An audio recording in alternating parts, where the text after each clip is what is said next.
Alright, I'm actually going to go ahead and, it's a continuation of this. I'm going to put one more tuck into this.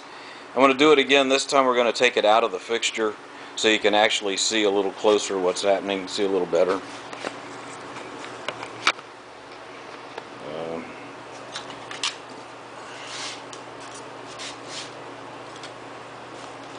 So we're just throwing the tuck in there, working our way to the top of the sheet, as I said.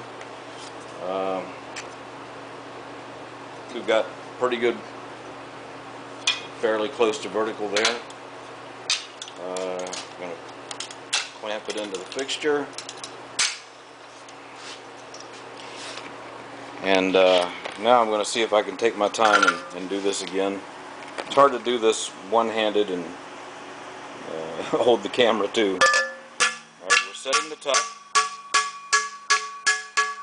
And at this point I'm going to get down on the edge here, and you can see that now we have 4 verticals. Alright, now at this point I'm going to go ahead and run up the center. You can hear that I'm definitely off dolly at this point. I haven't gotten the center down to touching the metal yet. But there's that pattern that you would get if you were using a set of shrinking dies and a power hammer. I'm going to go ahead and take this out of here now. And it's hard to do this one-handed.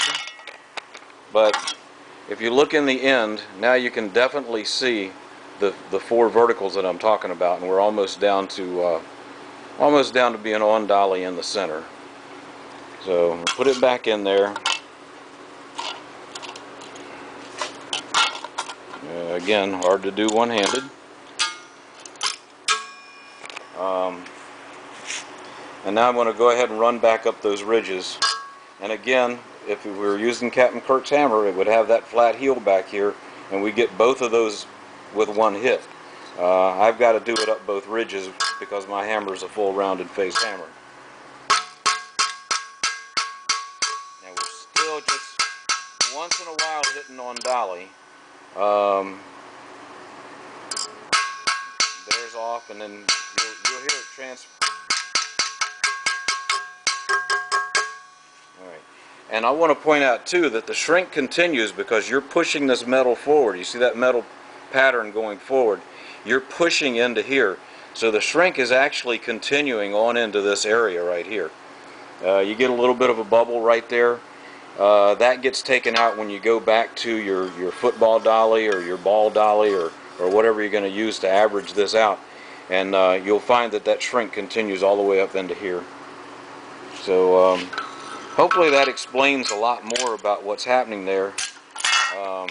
Didn't take this all the way down to a planished edge, but you can see we're pretty smooth.